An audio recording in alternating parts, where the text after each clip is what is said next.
Buongiorno, benvenuti in nuovo appuntamento con la rassegna stampa su Telecolor. Oggi venerdì 22 maggio, il racconto dei quotidiani nazionali è tutto incentrato sulle questioni che riguardano la flottiglia, insomma i nostri attivisti, tra gli attivisti internazionali ci sono anche i nostri attivisti italiani, tutto quello che è successo con il sequestro in Israele, addirittura si parla di torture, quindi insomma vedremo e troveremo sulle prime pagine dei quotidiani questo racconto. C'è una notizia che riguarda l'economia, una notizia insomma, che non fa stare sereno il governo italiano, ma non fa stare sereno neanche i governi di tutta Europa, cioè le stime al ribasso per quanto riguarda il PIL, la crescita in questo caso, e nel caso dell'Italia anche debito contratto più alto di tutti i paesi dell'Unione Europea. Quindi su questo sta lavorando il governo italiano, che sta lavorando anche sulla proroga delle accise, proprio perché il clima che si è creato, il clima economico che si è creato subito dopo il conflitto in Medio Oriente, quindi la crisi energetica, certamente non ha giovato alla crescita del paese. Poi ancora i racconti che arrivano dal fronte Russia-Ucraina, questa volta è l'Ucraina che ha attaccato la Russia, si parla di 100 morti in un punto strategico militare della Russia. Per quanto riguarda invece la stampa regionale, è tutto incentrato il racconto sulla vicenda Mondello, la società italo-belga che riavrà, anzi ha già riavuto la gestione della spiaggia, i termovalorizzatori e poi nuovi elementi sull'indagine che riguarda Matteo Messina Denaro. Cominciamo la lettura dei giornali, cominciamo dal Corriere della Sera con i quotidiani nazionali. Vedete in prima pagina l'apertura, guerra ed energia, la frenata del PIL. Meloni avvisa l'Unione Europea, nuova fase o diventerà irrilevante. Chi diventerà irrilevante? Proprio l'Unione Europea. Doccia fredda per l'Italia, dalle previsioni dell'Unione Europea il PIL nel 2027 crescerà solo dello 0,6%, il peggiore a livello europeo. Il commissario Dombrovskis invece parla di Hormuz, che è strettamente legato a questa crescita, possiamo dire zero, perché aumenta il rischio di scenari al ribasso. Abbiamo parlato dell'Ucraina e della Russia, il conflitto, raid sulla base dei servizi russi, 100 vittime, Zelensky rivendica l'attacco a Kherson. E ancora c'è un altro scenario di guerra all'orizzonte, che potrebbe essere quello sul fronte caraibico di Cuba, la portaerei degli Stati Uniti va verso Cuba, scatenando l'ira di Mosca, ma anche della Cina in questo caso. Anche Pechino in allarme. Poi la flottiglia contro Ben Gvir, che è il ministro israeliano, sanzioni europee. L'Italia ha chiesto all'Unione Europea di sanzionare il ministro israeliano della sicurezza dopo gli abusi sugli attivisti della flottiglia. Questo almeno è quello che ha annunciato il ministro degli esteri Antonio Tajani. Andiamo a vedere invece il quotidiano La Repubblica nella prima pagina, eccolo qua, crescita, Italia maglia nera, questa è l'apertura che sceglie Repubblica, l'Unione Europea taglia le stime nel 2027, il nostro paese ultimo per PIL e primo per debito pubblico. C'è anche una questione che riguarda la politica interna, si discute tra governo e opposizione della nuova legge elettorale, la Meloni contro il voto anticipato ma accelera sulla legge elettorale, cambiano le soglie di maggioranza e il premio. Quindi questo è l'apertura sulla quale si concentra oggi Repubblica. E poi l'attacco nel Kherson, raid ucraino sulla base russa, alla Germania invece, e questa è una notizia, pronti a guidare la NATO.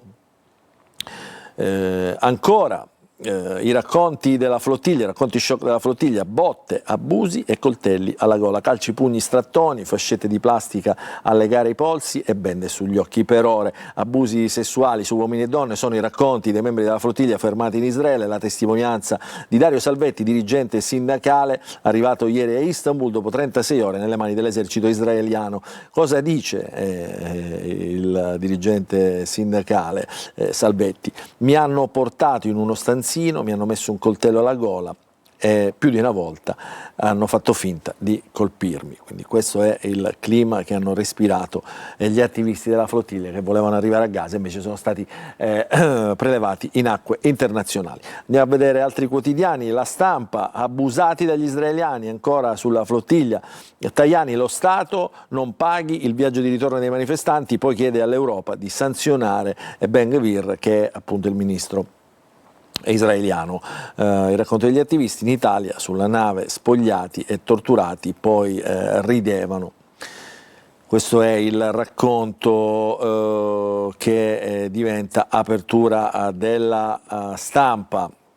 Ancora andiamo a vedere altri quotidiani, l'Avvenire che invece concentra l'apertura sul conflitto Russia-Ucraina, Kiev rialza la posta, Zelensky rivendica l'attacco con droni su una base di servizi segreti russi nel Kherson, decine di morti e feriti, Lukashenko invece Bielorussia apre e ora si teme la reazione di Putin. Il Papa oggi invece sarà nella terra dei fuochi ed Acerra, gioia che vince la paura. Queste le parole del pontefice. Abusi e torture invece sanzionate Israele sono le frasi che ritornano, le frasi di Antonio Tajani, che ritornano anche in prima pagina sul quotidiano Avvenire, quotidiano della CEI, quotidiano dei Vescovi. Andiamo a vedere i quotidiani economici cosa dicono su questa questione delle stime al ribasso. L'Unione Europea taglia le stime sull'Italia, PIL a più 0,5%, addirittura lievemente al ribasso rispetto al dato che danno gli altri quotidiani. Il ministro per l'economia Giancarlo Giorgetti chiede deroghe al patto di stabilità, dice sono ottimista, però su questo l'Unione si è sempre chiusa onestamente, quindi insomma su questo bisognerà vedere come finirà la questione. SpaceX, via l'hype più grande di sempre, sale la febbre degli investitori perché qui si tratta della società di Elon Musk che vuole conquistare lo spazio. Ormai lo spazio è terreno di conquista da parte dei grandi milionari, delle grandi multinazionali, adesso vedremo cosa succederà. E poi Stellantis rilancia, ancora lo troviamo sul quotidiano Sole 24 Ore, quotidiano del Confindustria, 60 miliardi di investimenti, 4 marchi, meno auto in Europa. Andiamo a vedere invece il quotidiano, il fatto quotidiano, eccolo qua, il Fatto Quotidiano. Cominciamo con la lettura dei quotidiani politici, almeno nei titoli. Benvenuti in Israele, questo è il Fatto Quotidiano che mostra in prima pagina le photoshock degli attivisti torturati dagli israeliani, torture e abusi, il rientro di quasi tutti i rapiti, dicevano welcome to Israel, mentre ci malmenavano e ci bruciavano nel taser. Benvenuti in Israele, il titolo con queste photoshock che troviamo in apertura del Fatto Quotidiano. Il giornale si concentra invece sulle questioni che riguardano la politica interna contro il Partito Democratico, gli attacchi, una croce sul PD, apre la scuola di voto per gli elettori islamici, quindi propaganda Dem a Venezia, questo è quello che denuncia il quotidiano Il Giornale. Con i corsi ai bengalesi, i candidati inneggiano ad Allah, a Bologna invece lo sportello anti-islamofobia. Insomma è ovvio, secondo la tesi dei quotidiani di centrodestra, che c'è diciamo una corrente di pensiero, una corrente politica che è tutta dedita all'apertura verso il mondo islamico. C'è dall'altro lato l'islamofobia da parte di chi appunto pensa che si stia dando troppo spazio a culture e religioni diverse, diciamo, da quello che rappresenta la nostra cultura nazionale. Questa è la divisione che raccontano quotidianamente i giornali, soprattutto i giornali di centrodestra. Non fa eccezione in questo caso Libero, anche oggi il video che imbarazza la sinistra, corsi per migranti, così si vota il Partito Democratico, la campagna elettorale Dem a Mestre, nella scuola dove si insegna italiano ai bengalesi, cercate questo simbolo perché è il nostro partito. Questo è Libero nella sua apertura di oggi. Vediamo velocemente anche La Verità, altro quotidiano di centrodestra. Stiamo già pagando i prossimi Salim. Chi è Salim? Salim è il giovane insomma, che a Modena si è schiantato contro la sua auto sulla folla in via Emilia. Dopo Modena il PD vuole assumere psicologi per aumentare il parastato, ma aumentare il parastato non serve. La prova viene proprio dall'Emilia Romagna. Decenni di progressismo hanno portato a record immigrati che drenano risorse e non si integrano. I dati su sanità e welfare. Preparo le Molotov, prego per avere fermezza, le chat dell'aspirante jihadista quindicenne di Firenze. Adesso andiamo a vedere invece il manifesto che apre con la protesta della flottiglia, eccolo qua, Onda Anomala, liberi gli oltre 400 attivisti della Global Summit Flottiglia dopo la cattura e le violenze di Israele. Gaza non è stata raggiunta, ma l'Europa è stata costretta a prendere posizioni. Ora Tajani vuole sanzionare il ministro Ben-Gvir che aveva salvato appena 10 giorni fa. L'ultima prima pagina di oggi è questa dell'Unità. Israele non è una democrazia, scrive l'Unità in prima pagina, il quotidiano comunista, il governo italiano lo sa, ma ne ha paura, sanzione a Ben-Gvir, ma non a Tel Aviv. Questo scrive Piero Sansonetti, appunto nell'editoriale sul fondo di oggi del quotidiano L'Unità. Ci fermiamo, piccola pausa, subito dopo la lettura dei quotidiani regionali. Rientriamo in diretta nella seconda parte della nostra rassegna stampa, oggi su Telecolor. Avevamo anticipato all'inizio, insomma, i temi che si rincorrono sulla stampa regionale sono principalmente tre. L'arrivo di Giorgia Meloni a Niscemi, blitz, e qualcuno suppone anche preelettorale, però insomma Giorgia Meloni è ritornata per la terza volta a Niscemi nel giro di pochi mesi. Poi la questione della italo-belga, con una decisione del CGA francamente inattesa, almeno da parte di coloro che avevano pensato alla liberazione di questa spiaggia da un centinaio di anni in mano sempre alla stessa società, e poi i termovalorizzatori presentati da Schifani. Andiamole a vedere tutte in pagina queste notizie, soprattutto nei titoli che troviamo le prime pagine dei quotidiani regionali. Partiamo dalla Gazzetta del Sud, quotidiano dello Stretto. Niscemi, eccolo qua, l'impegno della Meloni, sicurezza e risorse per gli sfollati. La premier a sorpresa è tornata per la terza volta nel comune stravolto dalla frana, ha presentato il programma degli investimenti, 150 milioni per la ripresa del territorio. A seguirla c'erano ovviamente sindaco, consiglieri comunali, ma anche il capo della protezione civile e commissario a questa emergenza frana di Niscemi, Fabio Ciciliano.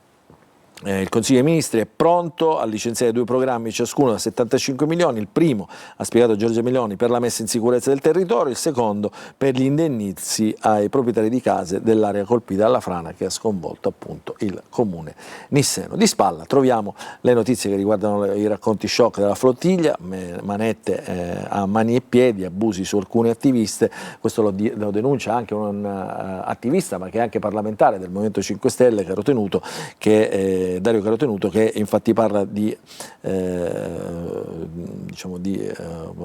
addirittura violenze fisiche, picchiati selvaggiamente, trattati come criminali. Adesso l'Unione Europea chiede sanzioni al ministro israeliano.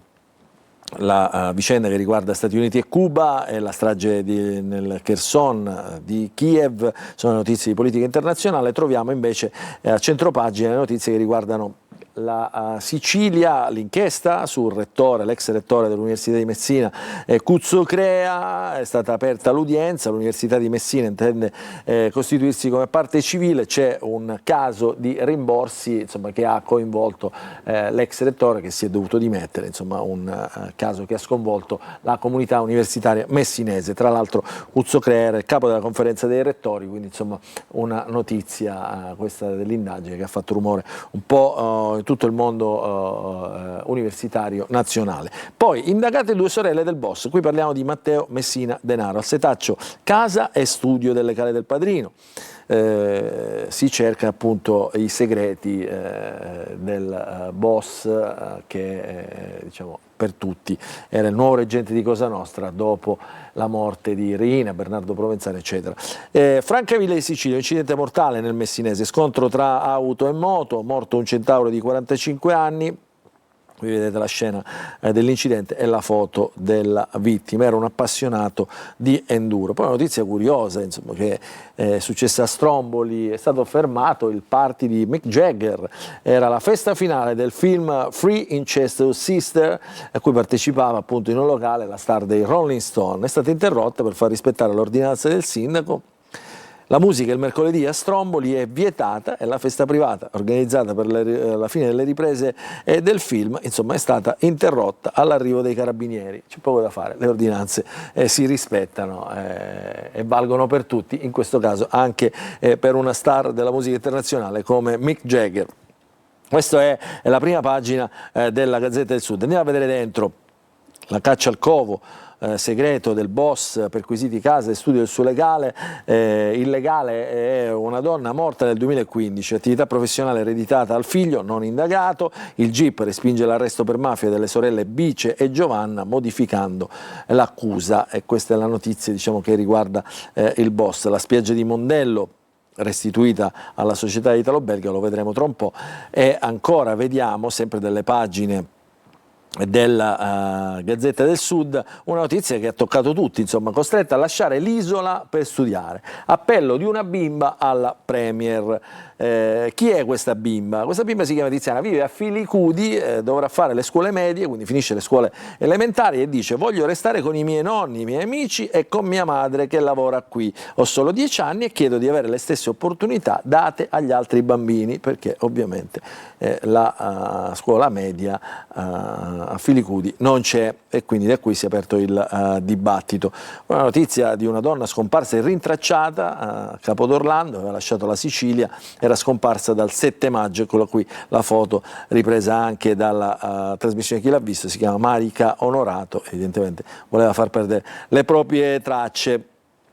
E ancora parliamo dei rimborsi all'università, dei rimborsi gonfiati all'università, aperta udienza per l'ex rettore, l'Ateneo di Messina vuole costituirsi parte civile. Qui il protagonista di questa storia, insomma, che è il rettore, l'ex rettore Salvatore Cuzzocrea. Cambiamo quotidiano, andiamo sulla Sicilia.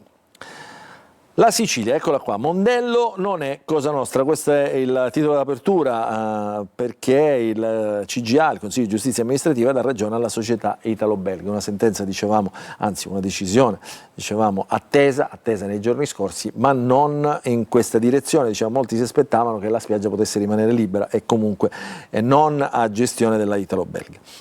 E poi la notizia di cronaca internazionale: i droni di Kiev fanno strage in Russia, colpita la sede degli 007 e una raffineria. La questione Garlasco, ieri ha parlato il padre di Sempi, e poi i segreti di Messina Denaro li troviamo in pagina, centropagina, in questo box con Donna Malvina, adesso la vedremo anche in pagina. Poi comincia oggi, anzi oggi finisce la campagna elettorale, domani giornata di silenzio, almeno per quanto riguarda il racconto della politica nei comuni al voto. E ci sono alcuni approfondimenti che, diciamo, dalle pagine del quotidiano della Sicilia leggiamo, diciamo, in questi giorni. Oggi si sono concentrati i colleghi del quotidiano della Sicilia su Enna, il referendum di Enna. Augusto Lentini, sfide all'ombra dei soliti noti. A Enna insomma, ci sono molti volti noti dalla politica regionale. Ieri Salvini invece ha incontrato, è venuto in Sicilia per sostenere il sindaco di centrodestra di Agrigento, il candidato sindaco di centrodestra di Agrigento, con lui anche gli amici della DC, come sottolinea il quotidiano La Sicilia. Poi termovalorizzatori, la Meloni e Niscemi e la Sicilia in coda per progetti conclusi, 4 miliardi non spesi per i fondi del PNRR. Andiamo dentro, vediamo la questione che riguarda, eccolo qua, Mondello. Il CGA dà ragione alla società italo-belga, stop per ora alla revoca della concessione. La storica società potrà continuare a gestire i servizi balneari fino al mese di settembre. Vedremo poi cosa succederà. E cosa è successo?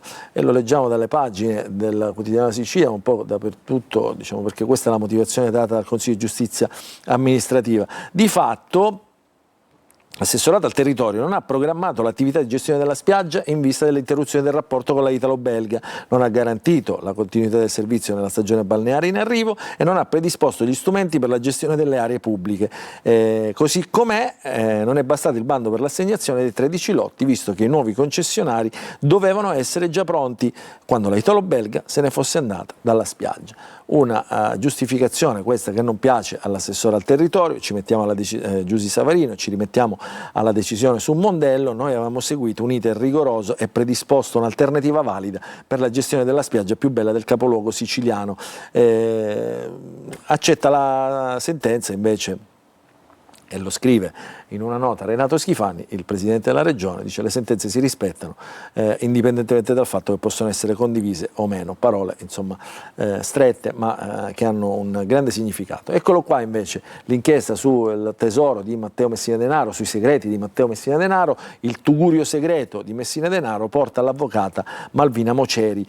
Chi è l'avvocata Malvina Moceri? Di fatto sembra essere una donna, insomma, che aveva più di un rapporto diciamo, professionale con Matteo Messina Denaro. Sembra essere una delle amanti appunto del boss in latitanza, e queste cose emerge anche, diciamo, dalle carte che sono state trovate. Vedete, nelle pagine emerge il legame tra il boss e l'avvocata.